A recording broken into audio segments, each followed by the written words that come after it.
وعلیکم السلام ورحمۃ اللہ وبرکاتہ۔ معزز سامعین اکرام، آج میں جس موضوع پر آپ حضرات کے سامنے گفتگو کرنا چاہتا ہوں وہ ہے علم۔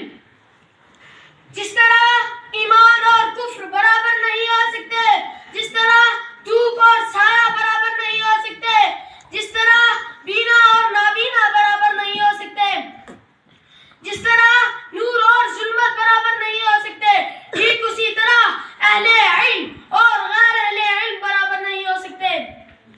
وہ لوگ جن کے سینوں کی مایا ہے اور علم کی دولت ہے، علم کا دہن ہے، اور وہ لوگ جن کے دامن علم کے سرمایہ سے خالی ہیں، دونوں ایک صف میں ایک لائن میں برابر کھڑے نہیں ہو سکتے۔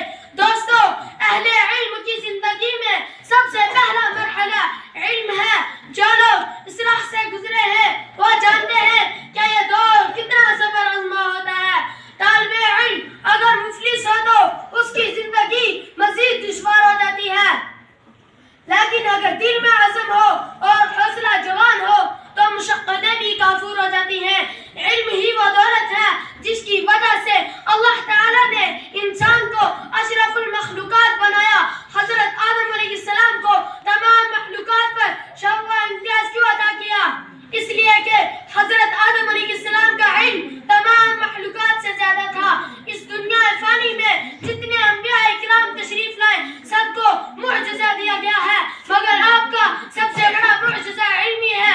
لیکن پہلے تمام انبیاء کو عملی معجزہ دیا گیا تھے، چنانچہ حضرت عیسیٰ علیہ السلام کو احیاء موتیٰ کا معجزہ دیا گیا۔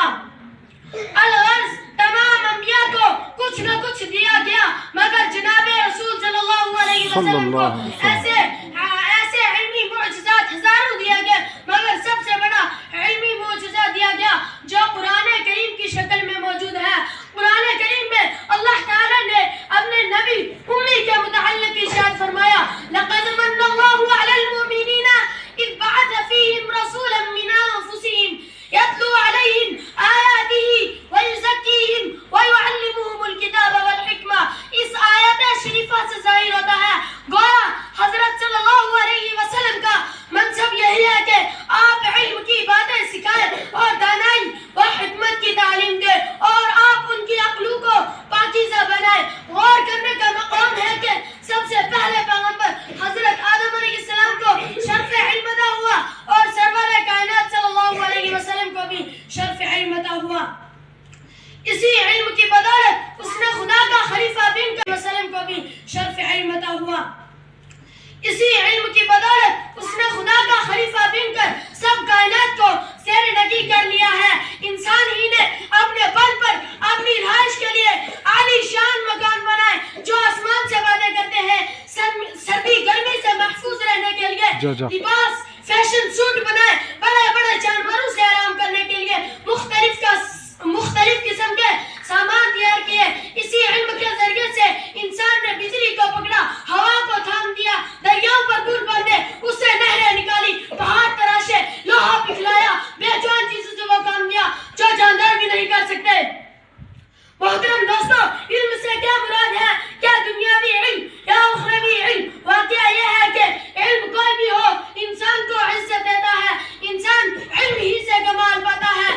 فوج اور لشکر اور مال و دولت اسے واقعاتاً عزت نہیں دیتے۔ آپ صلی اللہ علیہ وسلم کا ارشاد گرامی ہے، طلب العلم فریضۃ علی کل مسلم، علم کا حاصل کرنا ہر مرد اور عورت پر فرض ہے۔ سامعین اکرام، لیکن ایک حقیقت ہے کہ افلاس نے ہمارے اسلاف کی ہمتوں کا بڑا امتحان لیا۔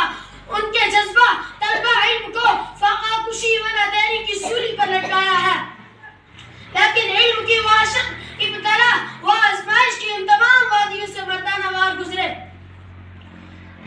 اور علم و فن کے ایسے خدمات تاریخ نویسیوں نے ان کے اسماء گرامی کو سنہری لفظوں میں لکھا ہے۔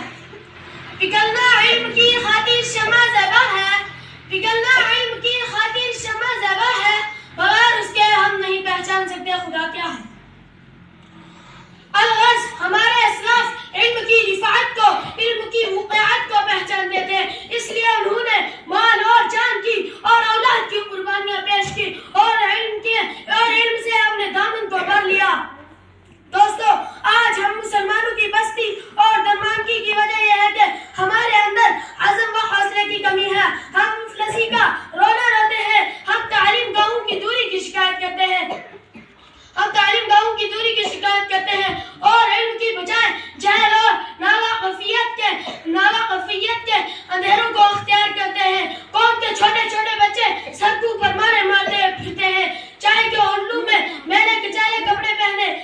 سکھوں کے لیے نوکریاں کرتے ہیں اور نسل در نسل جہالت کا یہ تحفہ منتقل ہو جاتا ہے. اب میں اپنی تقریر کو ختم کرنا چاہتا ہوں.